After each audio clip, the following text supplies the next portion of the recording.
Hi, good morning. Now we are going to discuss uh, another important area of income from salary. This lesson is very important as far as paragraph questions are concerned. So, all of you, please take down the notes while you are watching this video. We will discuss here what is meant by provident fund and what are the types of provident fund and tax implication of these provident fund, etc. Okay, let us see one by one in detail. Okay, let us see provident fund. We know what is meant by provident fund. Provident means to provide for the future. Provident, that etymological meaning of provident means to provide for future. So this fund is to provide for the future. The mechanism of provident fund, let us see. This fund is credited by an amount deducted from the salary of the employee every month at a certain rate, and the employer also contribute or makes his own contribution to this fund. It's a fund which is created by employee and employer. Employer charged a fixed amount per month to the fund, and the same time employer also contribute the matching amount to the fund. It's a mechanism, it's a working mechanism of these provident fund. These contributions are invested to earn interest, which is also credited to the employee's provident fund account. So three things we have. Employee is a common fund for the benefit of the employee. In this fund, employee contribution is there, and the employer contribution is there. Over and above, interest credit or the amount of interest is also credited on this amount to the employee PF account. Three things we have to consider here. On first one, employee contribution; second one, employer contribution; and the third one, that is interest credited to this amount. When an employee retire from his service, or at the time of tenure of this service, he receives this amount in lump sum along with the interest on this amount, and he is a great help to him at that time. That's the mechanism of a provident fund. There are four types of provident fund. Provident fund may be statutory provident fund, or recognized provident fund, unrecognized provident fund, and a public provident fund. We can see one by one in detail. First one, that is statutory provident fund. All of you, please take the notes of this area. It's a theoretical area. Some problems can also expect from this area for simple calculation. So all of you, please take down the notes of this area. First one, that is statutory provident fund. It is that provident fund to which the Indian Provident Fund Act 1925 applies. It's very simple things that it's a fund which is which Indian Provident Fund Act 1925 applies. Then one more thing, that is generally this PF is maintained by the government or semi-government officers. An important thing under this statutory provident fund is that employer contribution and interest on employer contribution, employees contribution and interest thereon are not taxable in the case of statutory provident fund. Very important thing, that is. Employees contribution, employer contribution and interest rate are not taxable under this statutory provident fund. So these amount is tax free. Another important one, that is recognized provident fund. Recognized provident fund means is the fund to which PF Act, Provident Fund Act 1952 applies. Please consider. First one, under statutory provident fund, Provident Fund Act 1925 applies. Here under recognized provident fund or Provident Fund Act 1952 applies. Under this scheme, any person who employ 20 or more employees is under an obligation to register his firm and the PF Act under the PF Act 1952. Banks and factories are maintain these kind of provident fund, recognized provident fund. It is recognized by the Commissioner of Income Tax. It's a very important point that we have to bear in mind. Commissioner grant recognition to Provident Fund if it fulfills the condition specified in this PF Act 1952. So all these points that you have to bear in mind. Then next an important thing, that is URPF, that is unrecognized provident fund. It is that provident fund which is neither statutory nor recognized. It's a very important point. It is not neither statutory. It's not a statutory provident fund, nor it is not not recognized by the Commissioner of Income Tax. So it is a provident fund. It is approved by the Provident Fund Commissioner, but not by the Chief Commissioner of Income Tax. It is a very important point that you have to note down. It is recognized by the Commissioner of Income Tax, but it is not recognized by the Chief Commissioner of Income Tax. So, a very important minute point that you have to bear in mind. Then usually this kind of PF is maintained by the private sector institutions, whereas RPF or recognized provident funds are maintained by the banking sector and other factories or institutions. Then next last one, that is public provident fund. Is from the term itself it is clear, it's a public. It's a provident fund can be maintained by the public. So this scheme was started from 1st July 1968. It starts from 1/7/1968 onwards.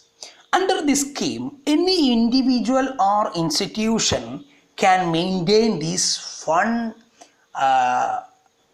voluntarily. Voluntarily can start this fund. Anyone can maintain this kind of provident fund. So these are all the important 4 kind of provident fund scheme which is prevailed in our Indian system. Okay. Then let us see tax implication of these different types of provident fund. Tax implication on these different kind of provident funds. First one, let us take statutory provident fund. We are already discussed the nature of statutory provident fund. Now we can see what is the tax implication of this statutory provident fund. We all know that there are 3 components in provident fund. First part, that is employee contribution, and second part, that is employer contribution, and third part, that is interest on this fund.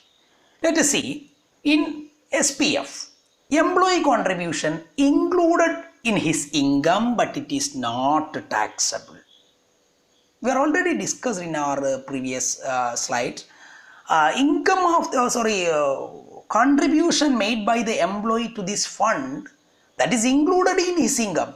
It's an application of income. It is not taxable. Then employer contribution is also an application of salary. So it is eligible for deduction under section 80. It's an only application of the salary. Hence it is not taxable. Employee contribution is just an application of salary. Hence it is not taxable, but it is eligible for deduction from the gross total income under section 80C. Okay. Then next one, that is next part, that is employer's contribution and interest on statutory provident fund. We know that interest on employees contribution is not taxable. Interest on employer's contribution is also not taxable. Then one more thing, that is when an employee retire from the service, he will get this amount as lump sum amount. At that time, lump sum amount received is also not taxable in the case of statutory provident fund. We are already discussed these things in our previous slides. Only because of these kind of statutory provident fund are maintained by the government or semi-government employees. So let us conclude this here. We can see that employee contribution, employer contribution and interest credited on these funds are fully tax free. It's not taxable at all, but these amounts are eligible. Employees contribution to this fund is eligible for deduction under section 80C. Okay. Next important thing, that is RPF, tax implication of RPF. Suppose an employee maintain this kind of RPF, how will affect it while calculating tax? Here also three things: employee contribution, employer contribution and interest. Let us see what will happen. Employee contribution is an application of salary. We know that employee contribution is an application. Suppose we want to invest this amount in a bank, just as we are contributed to the provident fund. So it's mere application of salary.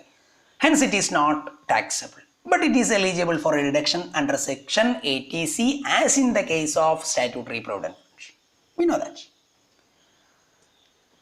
Suppose we have a salary of rupees 10,000 per month. When we are maintaining a recognized provident fund, we will contribute 1,000 to the provident fund. Then we will get 9,000 after deducting this 1,000 to the provident fund. So in effect, what will happen? Our salary, our net salary is 9,000. Contribution to the provident fund is 1,000. Suppose we are contributing the same amount to our savings bank or current account or fixed account. What will happen? Again, our salary will reduce. In the same case, employee contribution to the provident fund, it may be a recognized provident fund. It's a just application of salary, hence it is not taxable. It is eligible for claiming deduction under section 80C. Another important part, that is employer contribution. Employer contribution is taxable. How it will be taxable? The entire amount is not taxable. Only taxable if the amount of contribution of the employer is excess of 12%. So we can say in simple terms, excess of 12% of salary is taxable. Employer contribution is taxable in excess of 12%. So we can conclude that up to the 12% contribution made by the employer is tax free. Any amount contributed by the employer to the recognized provident fund over and above 12%, that portion will be taxable. Suppose an employer contribute 13% to the RPF. 1% will be taxable only because of excess of 12%, that is 1%. Suppose contribution made by the employer is 15%. What is the result? 3% will be taxable. Okay. The next important part, that is interest on RPF. Interest is also taxable in excess of 9.5%. So we can say that up to the 9.5% is tax free. Any amount that is credited as excess of 9% rate of interest, that will be taxable. Suppose an interest rate is calculated as 10%. What will happen? 0.5% will be taxable. Then one more thing that we have, a lump sum amount received at the time of retirement is not taxable. Only on condition that lump sum amount received is not taxable, provided that the employee has a minimum 5 years of continuous service. Okay, so these are all the tax implication of recognized provident fund. Then another provident fund, that is unrecognized provident fund. We are already discussed this kind of provident fund is maintained by the private sector individual or institution. So here also three components: employee contribution, employer contribution, and interest. We can see what will happen here. Employee contribution is application of salary, as in the case of SPF or RPF. It is not taxable, as we know. Then next, that is employer contribution is an additional benefit. Employer contribution and interest is not taxable year to year. Then what will happen? When lump sum amount received or when the fund is recognized, we are discussed in our previous videos, annual accretion, transferred balance, etc. Annual accretion become taxable. Okay. So what will happen here is employee contribution is tax free. Employer contribution is also tax free year to year, but when lump sum amount is received or fund is recognized as a recognized provident fund, annual accretion will be taxable. Interest on employee contribution is taxable as income from other source. It is not taxable as under the income from other heads. We know there is a portion of interest on employee contribution and also employer contribution. Employer contribution and interest is not taxable year to year, whereas in the case of interest on employee contribution part, that is taxable under the head income from other source. Okay. Then the last area of our today's class is a very important point, that is contribution towards statutory provident fund or recognized provident fund or public provident funds are eligible for deduction from gross total income to the condition under section 80C. 80C means chapter 6A deduction. Chapter 6A deduction starts from 80C to 80U. We are already discussed all these group of deduction. We are call it as 80 family deduction or chapter 6A deduction. So these any contribution made by these towards this statutory provident fund or recognized provident fund or public provident fund are eligible for claiming as a deduction under section 80C. One important point that we have to bear in mind, that is we are discussed in excess of 12 percentage of salary, in excess of 9.5 percentage of salary, etc., etc. Here, what is the amount of salary? The salary is defined for the purpose of calculating these 12 percentage of salary, 9.5 percentage of salary, salary, etc. So we can say that salary described for calculating this purpose, or calculating the salary for the purpose of RPF, is equal to basic salary. Basic salary means basic salary per month into 12. Basic salary plus DP. DP means dearness pay. Dearness pay is always treated as a basic pay. Then, along with the DP, we have to add DA if it is considered as the part of employment or terms of employment, or it is calculated for the retirement benefits. If it is specified, so it will be taken into account.